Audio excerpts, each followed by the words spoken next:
Boa noite a todos.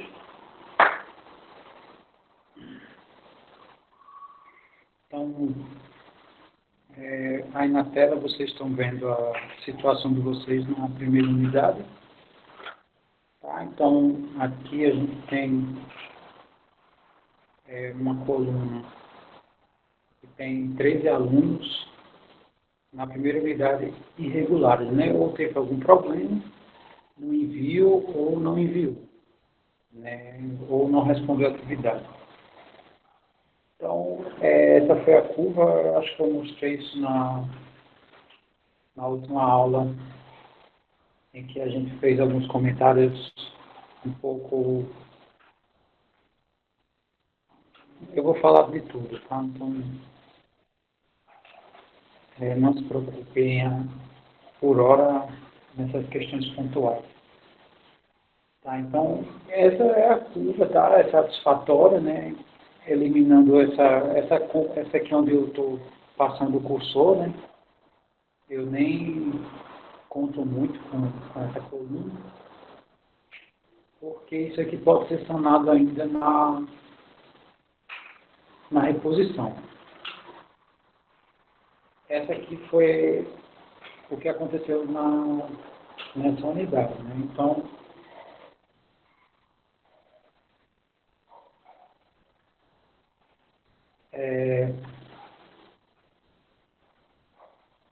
agora eu só tenho uma dúvida aqui, no caso, em relação a como o sistema computa. Porque, na maneira que eu estou fazendo a correção com vocês, eu abro duas atividades, né? Duas atividades para fechar a nota da unidade. Tem aluno que faz o trabalho, por exemplo, e não enviou a prova, né? Ou teve algum problema no envio da prova. Aí eu não sei se ele joga zero, né? Porque é como se estivesse em aberto. Então, aqui ainda é mais amenizável, né, essa situação. Né? Eu acredito que eu tenho 13 alunos que pelo menos uma das unidades, né, teve algum problema. No caso, aumentou para 20, né, esses problemas. Está em aberto lá. Por isso que eu disse para vocês que não tem muita preocupação, porque na reposição eu fecho por unidade. Eu vejo qual foi o aluno que teve algum problema, em que unidade, e ele só repõe aquela. Eu não faço uma prova geral para as 3 unidades. Porque suponha, você é aluno, sei lá, tira 8 na primeira unidade, e tira 6 na, sei lá, 6 não, 9 na segunda unidade. Aí suponha que você tira uma nota baixíssima, teve um problema, não consigo, sei lá, caiu a internet, ou faltou energia por 3 horas, sei lá, pode acontecer esses problemas. Aí, na terceira unidade, eu não acho justo você fazer uma prova de todo o semestre. Eu acho interessante você fazer sempre relacionado ao que está faltando completar. Então, normalmente, eu vou fazer, eu acredito que vou elaborar algumas provas, vou questionar. Na verdade, para mim, reposição e recuperação é a mesma coisa, tá? Que no caso é o seguinte, se for por média, você faz da que ficou mais baixa. Né? Se tiver empate aí, ainda vou pensar no caso desse daí. Mas, por exemplo, você se deu bem na primeira e na última, se deu mal na unidade, na segunda unidade, no caso essa daqui, aí tua reposição tu faz em relação a essa. Aí eu lanço, né? Se você for aprovado com a substituição, digamos assim, massa. Se não, aí eu jogo na nota de recuperação.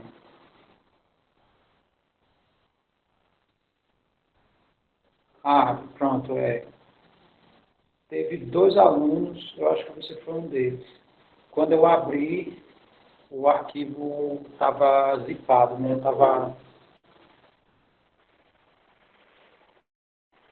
Aí eu fui abrir no Exip e não tinha nada dentro dele. Não tinha arquivo nele. Eu não sei, teve algum problema na hora do envio. Então eu não corrigi, porque não tem arquivo. Deixa eu mostrar aqui para você.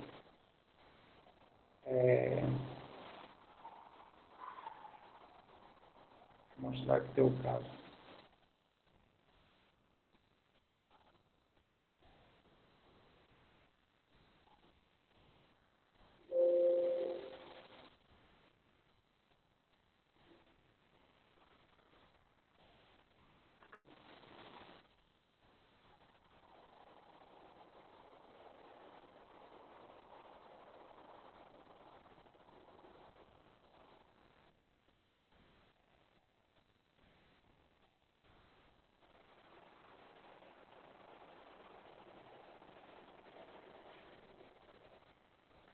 Mas no caso desse aqui, o José Guilherme está falando aí, eu acho que você mencionou mais em cima, acho que foi você. Disse que teve uma que você viu depois que mandou primeiro.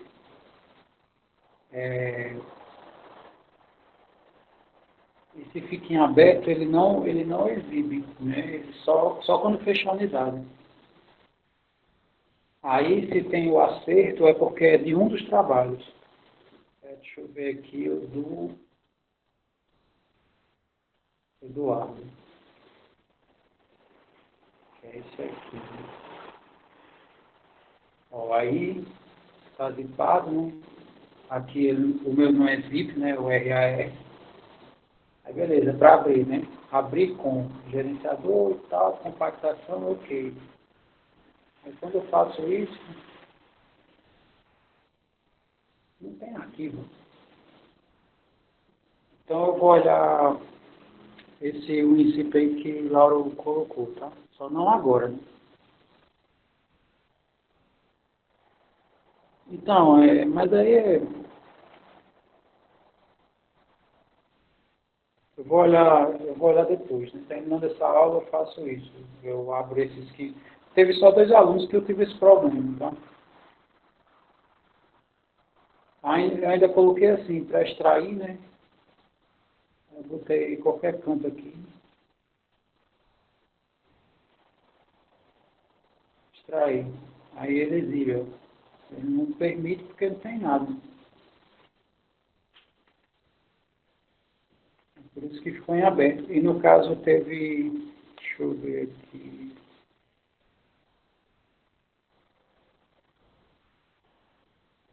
No caso, é isso que eu ia dar uma olhada.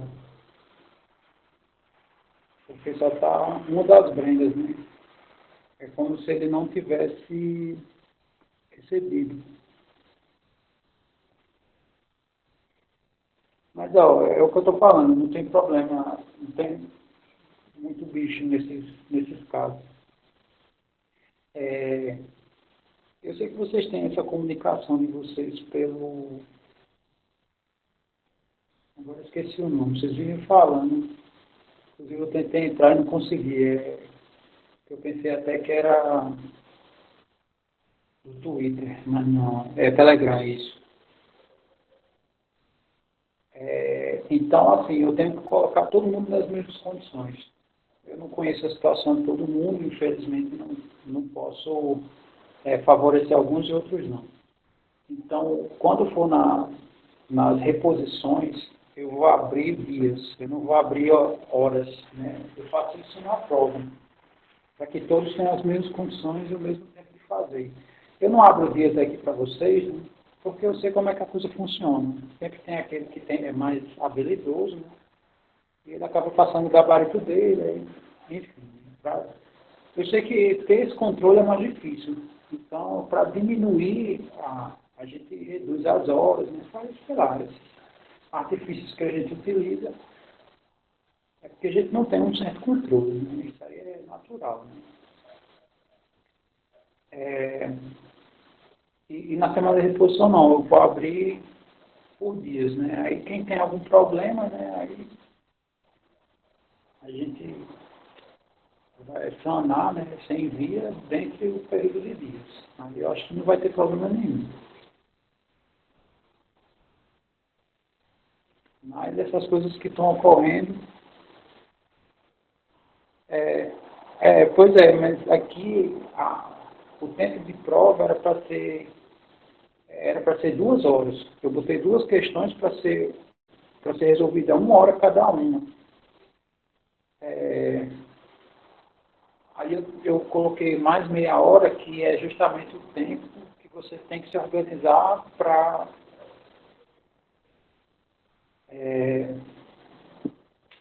como é que eu digo, digitalizar essas coisas. Né? Não, mas deu para ver aqui, ó. Aqui tem o horário. Então, ó, teve gente, ó, faltava 5 minutos para o fim, faltava 1 minuto, faltava 2 minutos, faltava 6 minutos. Eu sei que o pessoal ficou bem em cima do tempo, né? Assim, usou praticamente o tempo inteiro.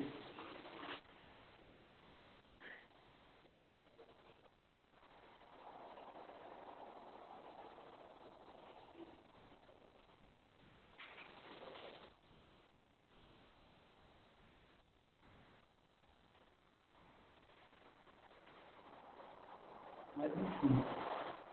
É, sim, e outra coisa,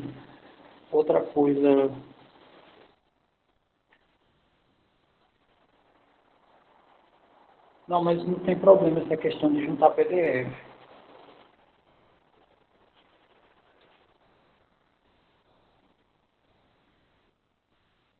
É, sim, teve gente que, por mais que eu tenha colocado as regras, né, da tarefa, não seguiram as regras. Então, eu não tirei muita coisa, mas eu sei que se fosse outros professores, acho que não teriam nem olhado, porque eram fotos praticamente, né? E lá eu coloquei, né, que tem que ser em folha de ofício, não pode ser foto, tem que ser digitalizado. Alguns ficou muito. O problema da foto é que às vezes vocês escrevem de grafite, tirar foto e fica muito claro. Então a ideia é escrever de caneta, folha de ofício mesmo e digitalizar. Quem viu o LaTeX aí não tem problema. O LaTeX é. Quem digitou, na verdade, não teve problema. Eu lembro que eu recebi um e-mail, acho que um aluno, acho que ele não teve tempo de converter para PDF, acho que ele teve um problema sim. Mas eu nem, na correção eu nem vi.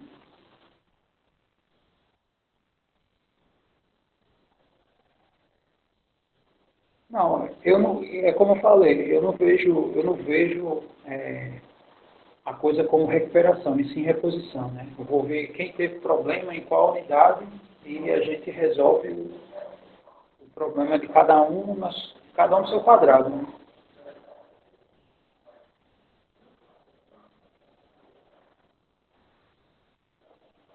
Porque durante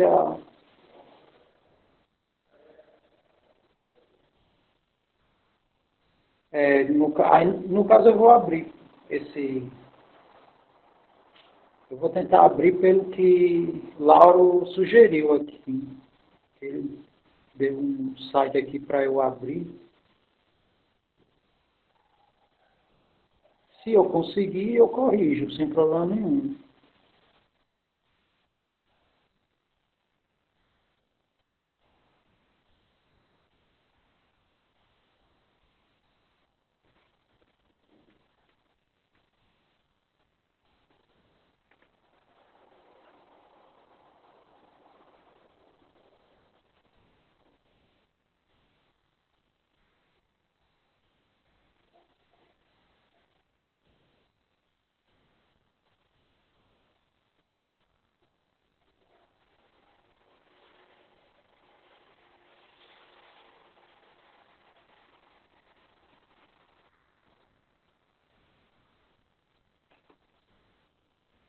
Deixa eu ver aqui se ele vai abrir.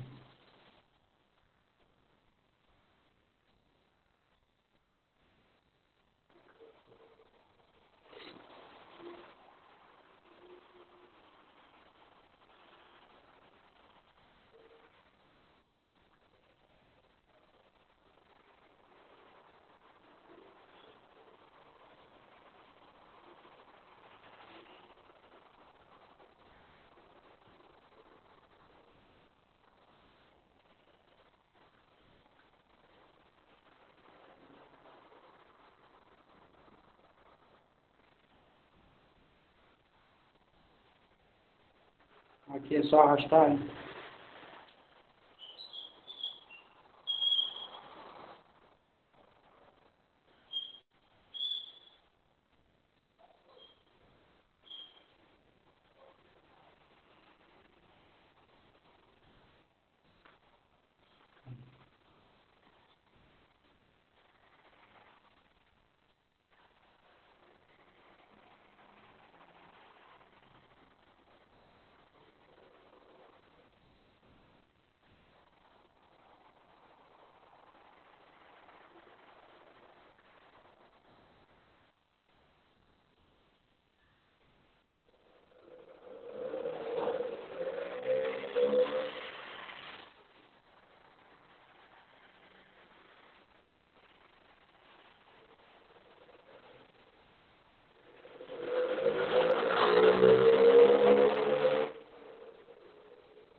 Pronto, aqui abriu. Então eu vou corrigir e depois eu vejo. Tá? Não vou fazer agora. É... Mas se ele não abrir, você ia ficar para fazer reposição. Eu vi. Não, eu vi. Está aqui. Questão 1 e questão 2.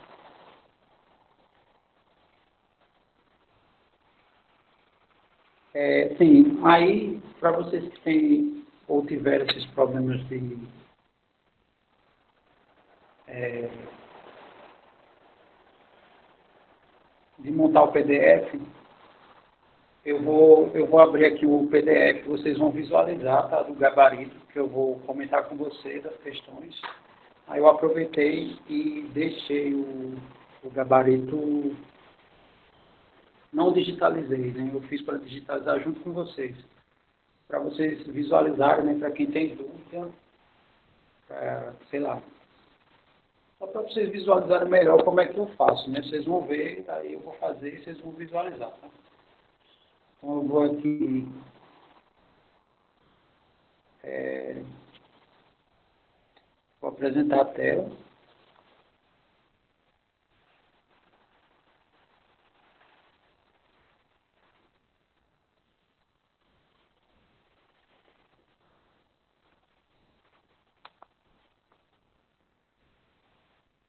Aí eu vou aqui no Drive, escolho a pasta. Pronto, aí tem esse maisinho aí, né, como eu falei para vocês, que é nele que você digitaliza, né? Você clica, tem a opção lá em cima de digitalizar, né? À direita. Então, cliquei em digitalizar. Aqui a luz está acesa, tá? Sei que está meio bagunçado aqui, mas a luz está acesa. Se eu digitalizar assim, vai sair ruim. Então eu tenho que apagar as luzes. Tá? Deixa eu apagar as luzes aqui.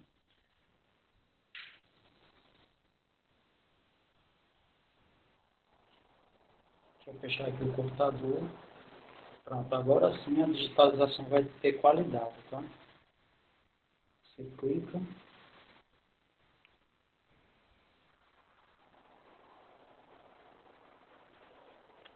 Ok.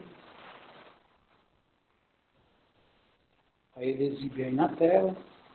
Aí, lá embaixo, né, embaixo dessa telinha, vocês estão vendo um sinal de mais.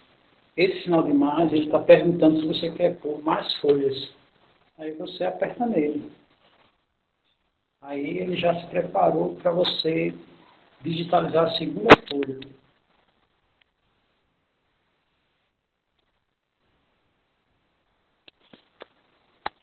Mesmo processo, ok?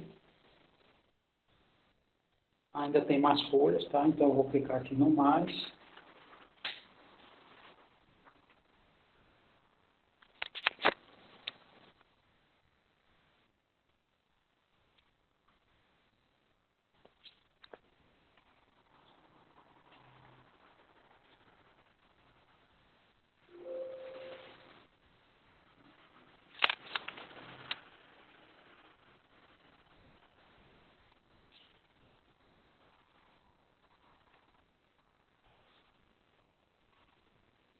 Muito bem. Acabou as folhas, né? Aí eu venho aqui no meio, né? Lá era para vocês colocarem o nome de vocês, né? Aqui, como a gente quer, como isso aqui é o gabarito, né? Então eu vou digitar gabarito. Está salgado.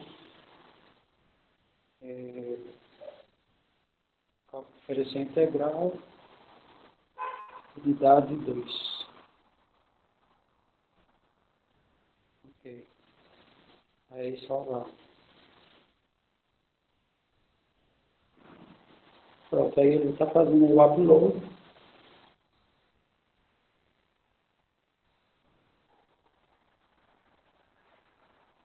Aí o próximo passo é abrir um computador, né, e passar para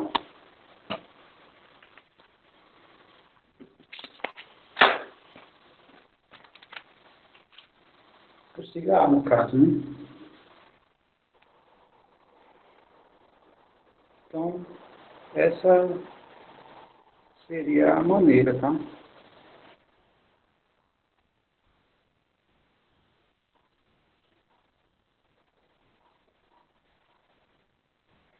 Então, vou fazer a discussão aqui, tá? Deixa eu ver aqui.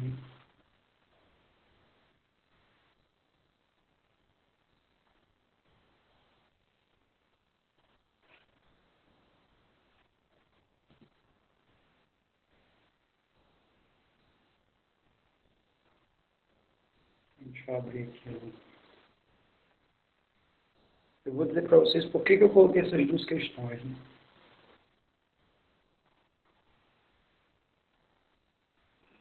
Mas eu entendo, no caso, a reclamação, né?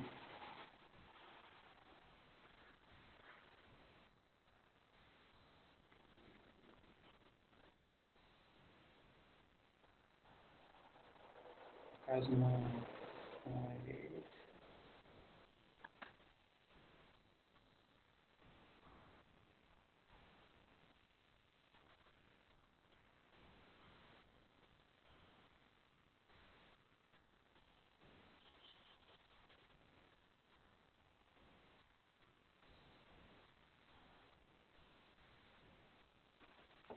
exatamente. Então, a 1, ele abraça praticamente tudo que a gente viu na unidade.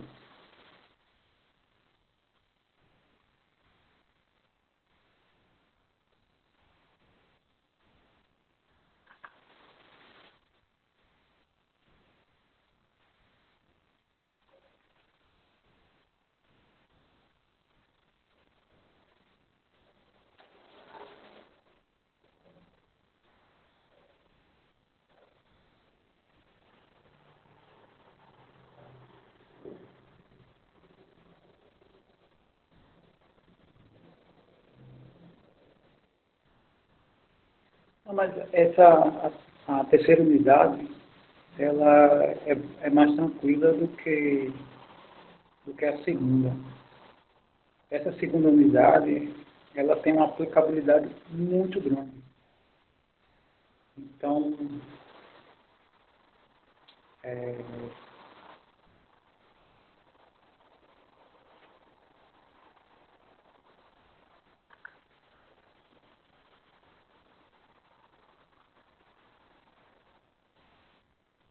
é uma unidade que, em cálculo, é natural das três, é que o pessoal, no geral, não se dá tão bem.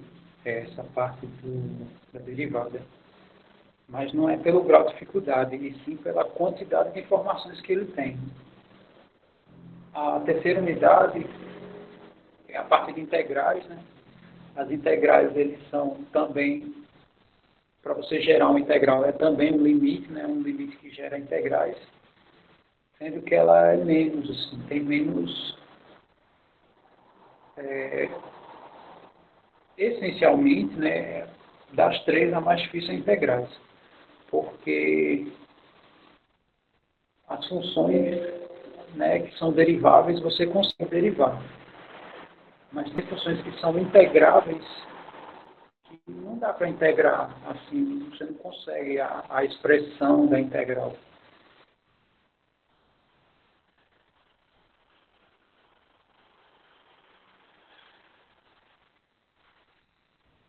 Deixa eu abrir aqui que fica melhor. Deixa eu ver.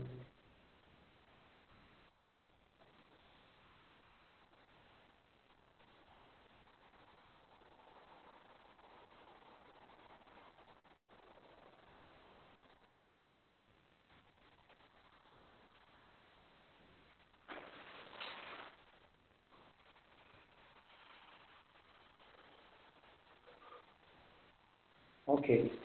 Então, tá aqui a questão, eu só fiz um item, né? Lá eu coloquei dois e separei em grupos pela letra do alfabeto. E a primeira questão era para determinar o gráfico dessa função.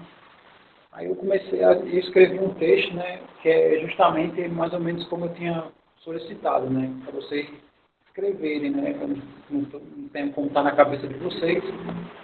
Às vezes vocês escrevem uma conta, mas aí eu não tenho noção, assim, né? Eu imagino o que vocês querem me dizer, mas né, não sei o que exatamente vocês querem dizer. Aí eu escrevi, né, para determinar o gráfico, alguns quesitos são indispensáveis, no caso domínio, paridade, pontos de descontinuidade e assíntota, né, pontos de assíntota, interseção com os eixos, intervalo de crescimento e decrescimento, extremos, concavidade e flexão. Aqui tem um ponto que ficou meio apagado, né? Com todas essas informações, é possível fazer o gráfico sem o uso de algum recurso tecnológico. Dessa forma, tem-se, né, aí o domínio, né? São os reais menos o menos 3, tá? É uma maneira de escrever, tá? Mas você pode escrever também abre chaves, x pertence aos reais, tá? Ok, x tem que ser diferente do menos 3, né? Que no caso, né, vocês, muitos escreveram, né? Esse aqui for menos 3, isso aqui dá 0, paridade, né? Aí eu escrevi, preciso verificar se f de x é igual a f de menos x, para que f seja par, e isso aqui para que ela seja ímpar, né? Aí a gente verifica aqui, né? Vocês verificaram, viram que deram diferentes, né? Então f não é par nem é ímpar. Alguns poucos alunos só colocaram o gráfico, tá? Aí eu não tenho como saber, né? Existe o Desmos, existe o Wolfram, então não sei se ele realmente sabe o que ele colocou lá ou se ele simplesmente tirou e só colocou, né? Jogou na folha. Tá, a função f é contínua no seu domínio, né? Porém, como x, esse ponto 3 aqui são os pontos de descontinuidade, né? Na verdade, essa função não é descontínua, né? É isso que eu estou explicando aqui no início. A função f é contínua no seu domínio, porém, como o x igual a menos 3 não pertence ao domínio, então deve-se investigar o que ocorre em torno dele. Fazendo isso, segue que, né, aí a gente investiga. Teve algumas pessoas que cometeram um erro, assim, natural, né, nesses dois limites aqui, colocaram o contrário. Mas aqui em menos 3, né, à esquerda, a diferença aqui dá, no caso a esquerda aqui, né, a diferença dá negativo. E o menos 3 aqui no lugar de x, né, quando esse x se aproximar de menos 3, aqui em cima já vai ser negativo. Então, aqui vai ficar menos com menos, que é mais. Aqui o contrário, né? À direita vai ficar 3 somado com algo menor do que maior, né? Na verdade, que o menos 3. Então, essa conta aqui vai ser sempre positiva. Como o numerador é negativo, né? Então, menos com mais dá menos. Mas, enfim. Aí também verifiquei para mais ou menos infinito, né? Aqui deu para perceber que dá a mesma coisa, né? Então, eu fiz de uma vez só. A interseção com os eixos se tem quando a gente verifica os zeros, ou seja, 0 para x e o f de 0 e não sei quem quando y for 0. Assim, os pontos são menos 2 e 3 e x igual a 2, tá? São esses dois pontos aqui.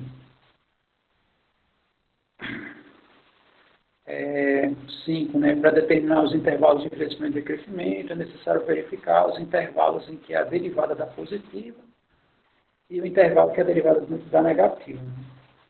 Então, a gente derivou, né, deu isso aqui é a regra do quociente, né? Aí vai ficar isso aqui, né, o de baixo que é o quadrado aqui, eu botei 2, mas é 3, né, eu errei aqui. Perdi alguns décimos aqui. Então, nota-se que para x, para todo x, né, ele vai ser positivo, né, porque o numerador é positivo e isso aqui está ao quadrado, né. Então, ela é crescente em todo o seu domínio, tá? Se ela é crescente em todo o seu domínio, não há extremos, pois não existe x que a derivada seja zero. Tá? Aí, para ver as concavidades, inflexão, a gente precisa da segunda e terceira derivadas, né? Elas são construídas por, né? Aí, no caso, aqui ficou um espaço apertado, mas eu apliquei a regra do quociente nessa aqui, né? Aí, como a de cima é constante, né? Quando eu faço essa escrita aqui, né? Fica aqui no lugar dessa, vai ficar 5, né? Na próxima derivada, que quando eu derivar 5 vai dar 0. Por isso que aqui eu só escrevi a parcela que não dá 0. E aqui eu tinha escrito 2 também, depois eu vi que errei, aí, né? Borrei aqui, né? Forcei a barra aqui, mas tudo bem. Aí derivando, né? Muita gente, sim, respondeu corretamente a derivada, né? A segunda derivada disso daqui. E essa derivada aqui dá maior do que 0, né? Quando esse cara aqui é menor do que menos 3, né? Porque como aqui está o cubo, isso aqui pode ser positivo ou negativo, né? Quando for menor do que isso, ela vai dar negativo, né? Como o numerador também é negativo, o menos do menos vai ser mais, então vai ser positivo. Então, antes do menos 3, concavidade para cima. Depois do menos 3, concavidade para baixo. Então, também é notável, né, que não existe x que a segunda derivada dê 0. Né, porque aqui eu não posso colocar ninguém para zerar, né, não tem como. Então, não existe, né, isso aqui, né, foi o que eu escrevi aqui. Dessa forma, não há ponto de inflexão. Com todas essas informações, a gente tem o gráfico abaixo, né, então, esse é o gráfico, tá? E a questão é essa, né? Aqui as interseções, né? Essa concavidade antes do menos 3 para cima, depois para baixo, né? Para mais ou menos infinito, ela vai aqui no 1, né? Eu não coloquei 1 aqui, mas aqui é o ponto 1. A esquerda do menos 3 ele está indo para mais infinito, a direita menos infinito, né? Então ele tem esse comportamento. A outra é semelhante, vai dar o contrário, né? No caso, essa aqui é sempre crescente, né? O quociente inverso vai ter sempre decrescente. E eu vou mostrar para vocês como é que eu fiz a segunda, tá? Muita gente não fez essa questão completa. Eu acho que só teve um aluno que respondeu ela completa, né? Então, a ideia dessa questão é a seguinte, né? Eu quero encontrar as dimensões de um retângulo inscrito numa circunferência de área máxima. Dessa forma, eu considerei o seguinte modelo, né? Está aqui o meu retângulo, aí eu considerei aqui meu arco T, consequentemente esse pedacinho aqui vai ser R, que é o raio, vezes o cosseno de T. Isso aqui é uma maneira, tá? Não é a maneira, vocês fizeram de outra, que também está correto, né? E o R seno é a minha altura aqui, né?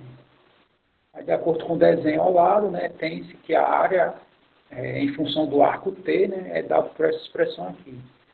Então, ficou 2 vezes o R cosseno, porque o retângulo ele não é só esse pedaço, né, é 2 vezes ele.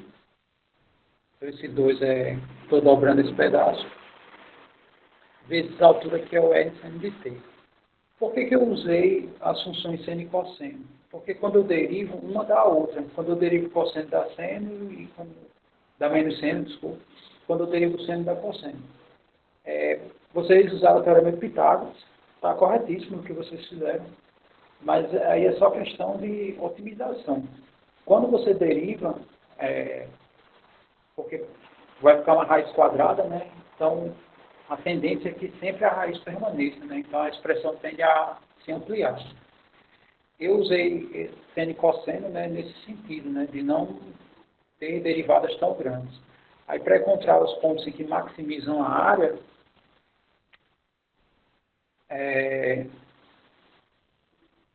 para isso, né, eu vou procurar T, tal que é a primeira derivada da zero e a segunda da negativa. Né?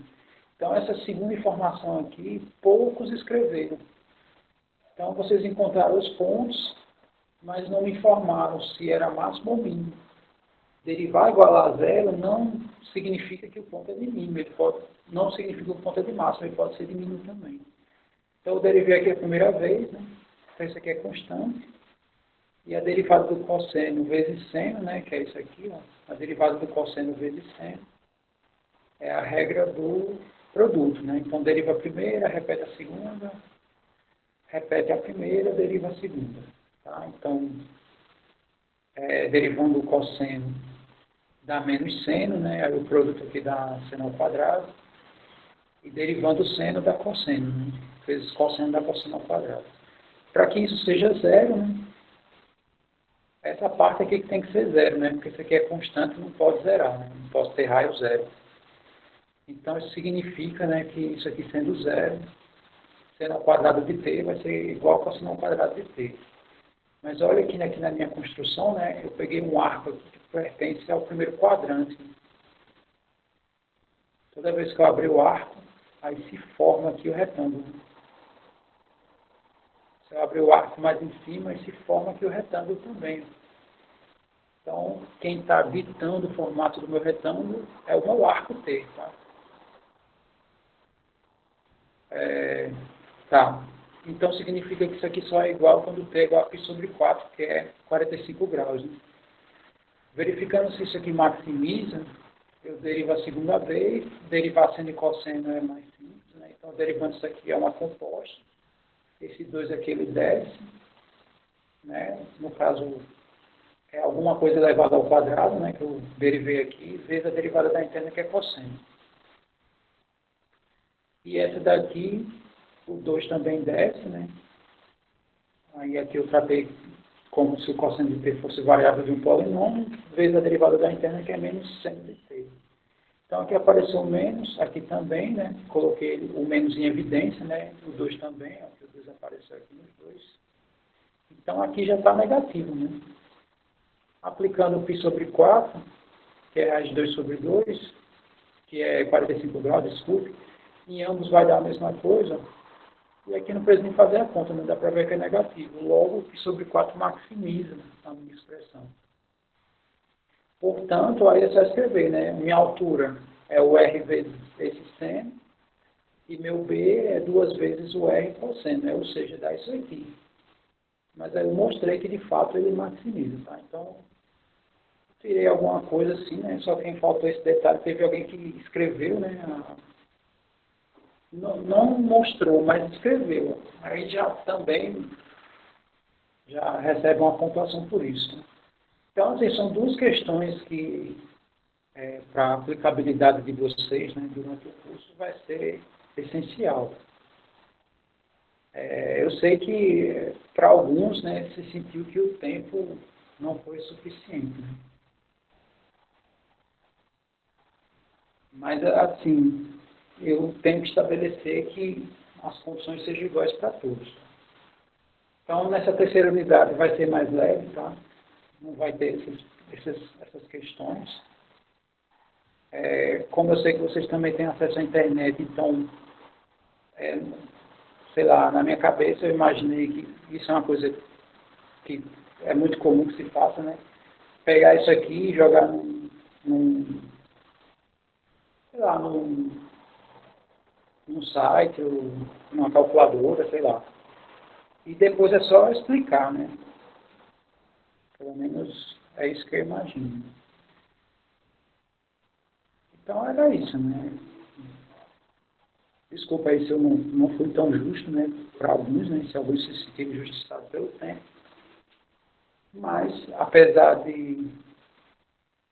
da primeira unidade ter sido um pouco inferior à segunda, eu ainda me sinto satisfeito porque está dentro da normalidade. Né?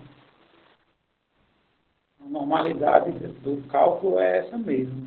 primeira unidade o pessoal se dá melhor, a segunda unidade cai um pouco e a terceira volta a ter um índice semelhante à primeira unidade. Então, o que eu tinha para apresentar para vocês era isso, tá?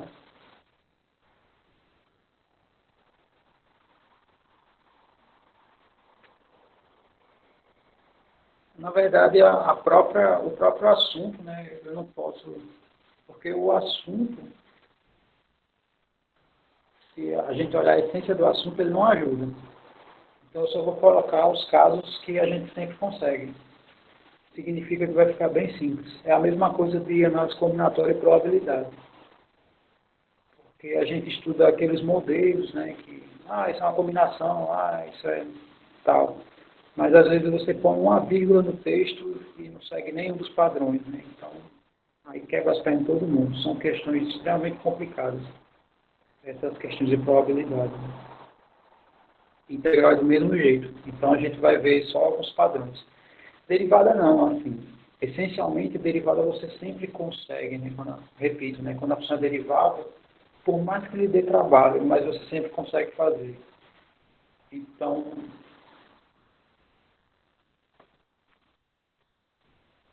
não, as resoluções que eu vou passar para vocês, nenhum sistema, né? Elas são menores. Porque o que a gente vai fazer aplicar as técnicas. Né? Porque assim, o que é integral, né? A ideia da integral. Só para vocês terem uma ideia como é que a coisa pode ficar bem complicada. A gente vai ver que a integral ele é o processo inverso da derivada. Apesar da derivada me dar inclinações, né? E a integral não. A integral me dá outra coisa completamente diferente, mas em relação às contas, uma é o inverso da outra, né? Isso aqui é interessante, né? Que são coisas relativamente distintas, mas a operação é uma inversa da outra. Assim como a multiplicação inversa da divisão, a integral é inversa da derivada. Então, imagine o seguinte, você pega essa função aqui que a gente pegou no início, e, na verdade, você pega essa daqui, ó. Você pega essa função aqui, você tem que integrar e ela tem que voltar a ser essa. Ou seja, é o processo inverso. Tá? Eu derivei essa, deu essa. Cadê? Deu essa, né? O que é integral? Quando eu integro essa, aí ela volta a ser o que era, né? Volta a ser essa. Então, tem algumas técnicas para a gente integrar. Então, se eu colocar uma coisa muito grande, então fica quase que impossível de fazer. Sim, é mesmo, eu esqueci de comentar do trabalho, mas eu vou comentar, tá? Deixa eu ver aqui. Atividades, campo de questões. E outra é bem mais curta, essa parte integral é bem mais curta mesmo. Acho que é a metade, assim eu gasto a metade do tempo que eu gastei com derivada, eu gasto com integral. Não tem muita coisa não a se comentar. Assim, tem o assunto e tal, mas não tem muita coisa para se demonstrar, por exemplo. Por quê? Porque praticamente tudo já foi demonstrado no limite. Então, só tem o teorema fundamental do cálculo, que garante justamente isso, que é integrar o processo inverso da derivada. Veja aí, tá tudo ok para todo mundo? O som? Tá normal? Tá, deixa eu ver o trabalho. Aqui, unidade 2.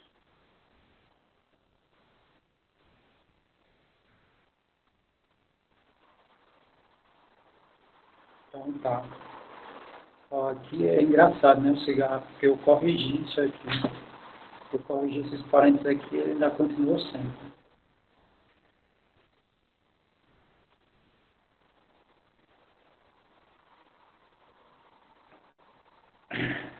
Então, a primeira questão, pelo menos na minha, né? Porque eu acho que eles para vocês vão tudo alternado. Né?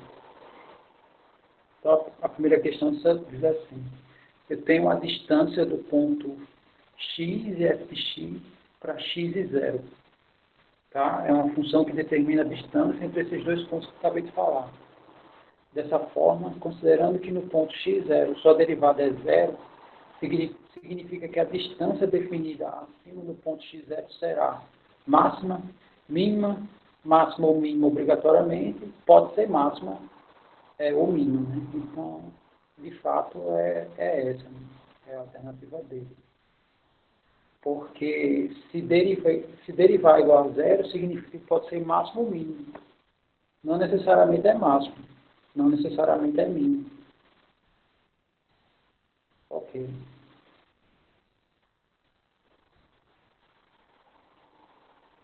Tá, então essa foi a primeira questão. Segunda, considerando a lei de formação, né, que eu tenho aqui uma composta, né, f dentro de g sobre h, quando a gente deriva, então a nossa expressão fica essa daqui, né? Tem uma que é bem parecido, mas só troca o sinal, no caso um é mais, outro é menos.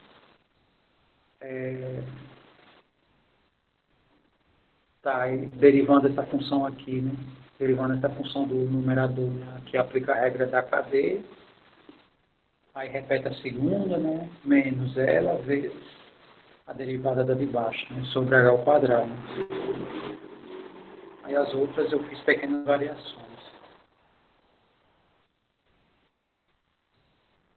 Na verdade é isso que eu estou vendo. Né?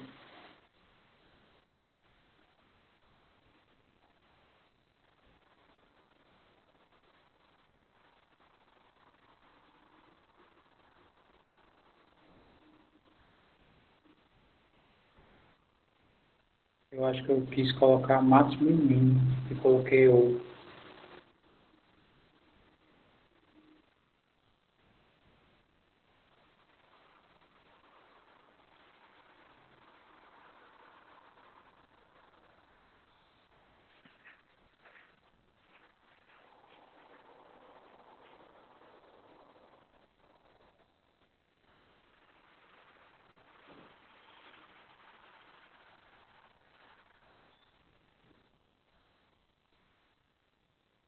Mas eu sei, mas tem um teorema, porque como eu não sei a lei, tem um teorema que é o geral, deixa eu ver aqui.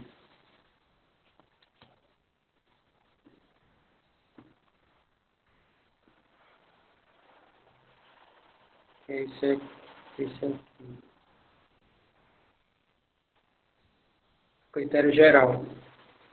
Então, pode ser que a primeira derivada dê zero, né,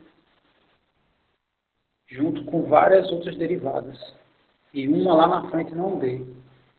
E se esse último cara aqui for ímpar, então o x0 não é ponto de máximo nem mínimo local. Né? Então significa que, pensando no critério geral, a primeira derivada dando zero, não obrigatoriamente ela é máximo ou mínimo.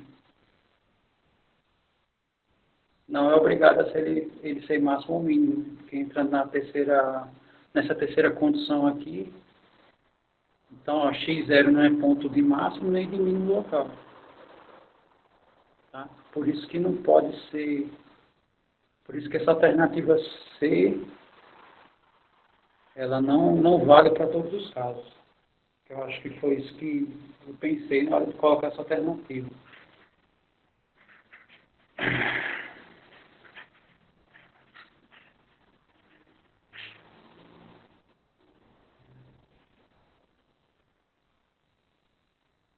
Mas é a derivada dando zero e na segunda derivada dando diferente.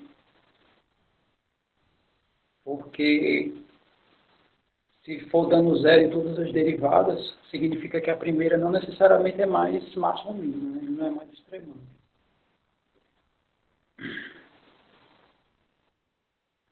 Muito bem. Tá, questão 3. Né? Considera as afirmações abaixo e marca correta.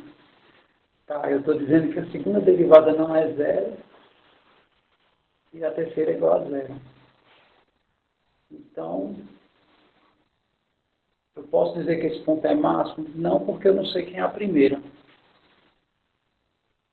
Não posso dizer porque é mínimo, também não temos a primeira derivada para dizer isso. Não satisfaz a inflexão, né, isso aqui. É o contrário, né? É a segunda dá zero e a terceira não dá. E o item D não dá para afirmar obrigatoriamente. Aí, é essa alternativa. 4. Faço o que se pede, né? Aí, para x no intervalo i, eu tenho que a primeira derivada não é zero, né? Assim, o que eu posso dizer? Que f pode não ser contínua em i. Bom, isso não quer dizer nada, né? Se a derivada existe, é porque minha função ela é derivável. E se ela é derivável, ela é contínua, automaticamente, né? Então, não posso dizer isso. Da alternativa B, f pode não ser derivável. Bom, se eu estou derivando, né? Eu estou afirmando, né, para x no intervalo i, eu tenho que a derivada está diferente de zero. Se tem derivada é porque ela é derivada, né? Então, a alternativa B também não pode ser. Pode não existir ponto sair B no intervalo I, tal que o f de I é igual ao f de B.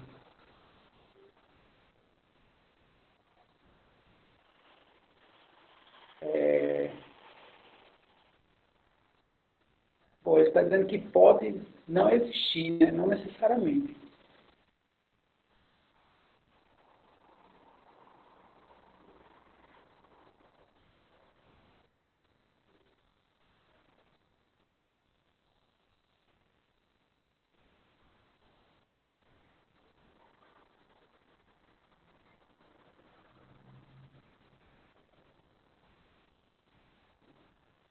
Na verdade, isso aqui não pode ocorrer.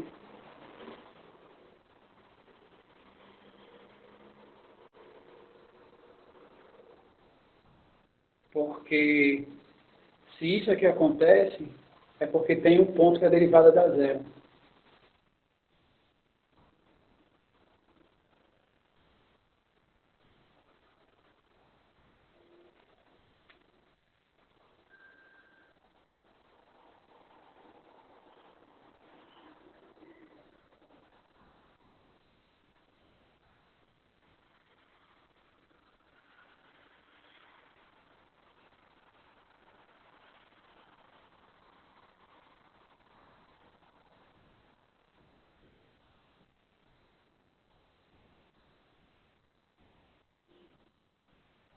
Deixa eu só conferir uma coisa aqui.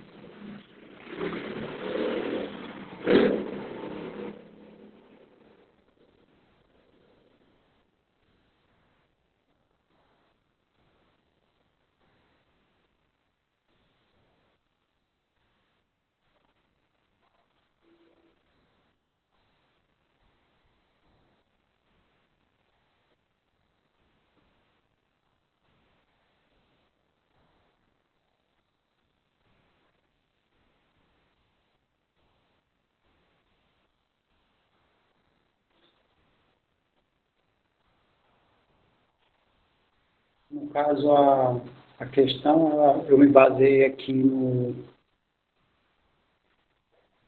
nesse teorema de Rolle, né? Vamos ver se... Eu sei que vocês têm aí tem alguns pontos, né, em função de alguns erros na primeira unidade. Eu não coloquei agora, mas isso no final eu posso... No final eu faço tudo isso, né? Antes de fechar, de consolidar a turma, eu conserto todos esses problemas. Provavelmente antes da reposição. Mas deixa eu ver aqui. Aqui diz assim, ó, f é contínua e derivável e o f de A é igual a f de B. Conclusão, né? Existe x, tal que essa derivada dá igual a zero. Tá? Se eu nego isso, né?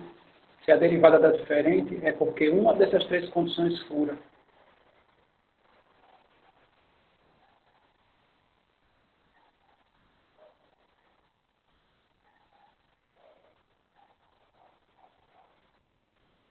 Então, se a derivada deu diferente, f pode não ser contínua. Se a derivada deu diferente, f pode ser não derivável. Se a derivada dá diferente, então pode ser que não haja, né, um AB tal que isso dê igual. Deixa eu só ver o sentido da...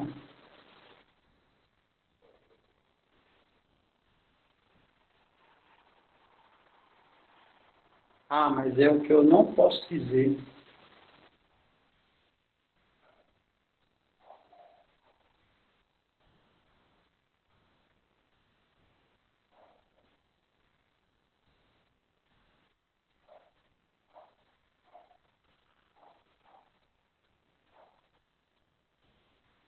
É porque quando bota não, aí a coisa fica confusa.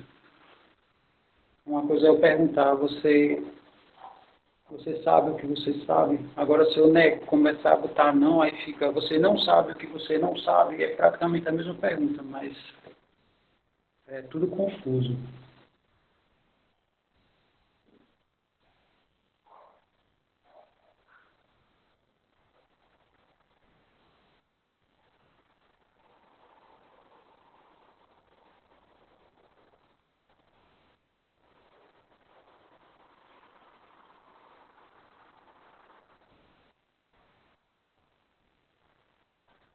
É, a D não pode ser. Mas, enfim, eu vou fazer a avaliação novamente, tá? E amanhã eu dou um feedback para vocês.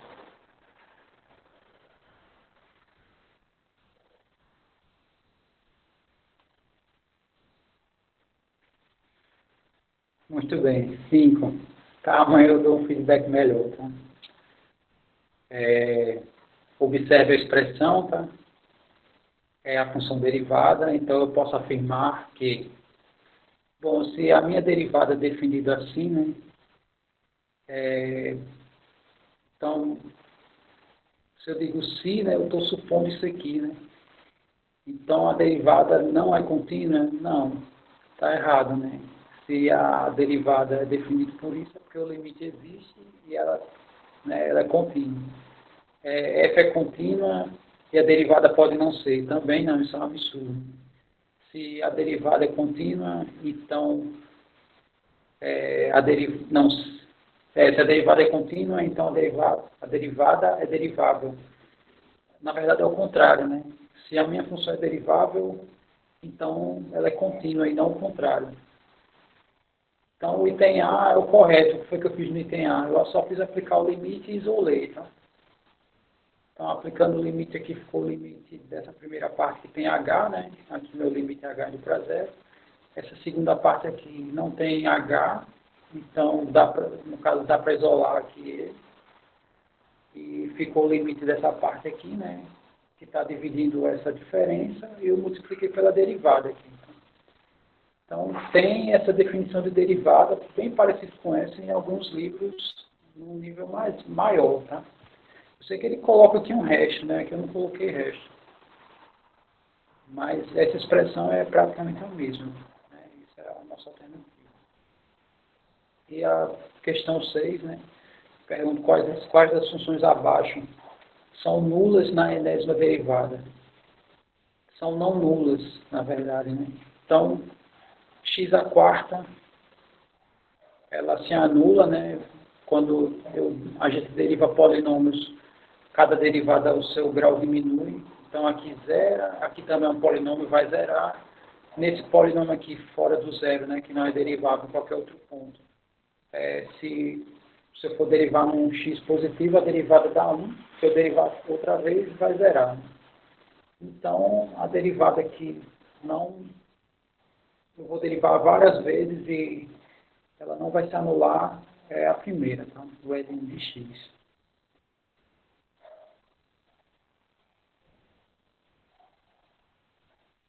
Não é porque aqui ficou o limite do numerador e do denominador. Mas isso que você escreveu é a mesma coisa. Porque veja que a derivada aqui está multiplicando esse denominador aqui, né? Então, isso aqui está multiplicando o denominador. É isso. Pois tá, então eram essas as questões. Alguém comentou aí a ideia de FMC, eu coloquei aqui, né? Negando a... Eu neguei um teorema, mas amanhã eu dou um feedback melhor, né, para vocês em relação a isso. Tá? Então é isso. Se alguém quiser ver a prova, ver o que errou exatamente, tá? Pode marcar comigo, né, um horário, que aí a gente abre nessa mesma sala o Meet, né, e eu explico para vocês onde foi que errou, né, e por quê. Pode ser pelo e-mail também.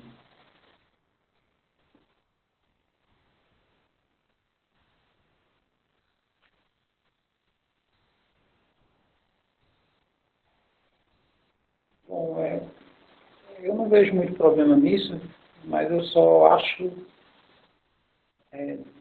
nessas condições que a gente está. Se a gente tivesse um semestre normal, por mais que fosse remoto, mas fosse um semestre normal, eu não veria muitos problemas. Amanhã já começa os conteúdos, certo? Mas eu vou ver, vou pensar nisso, mas eu acho mais complicado para mim. Né? Mas enfim, deixa eu pensar direitinho, aí eu aviso a vocês.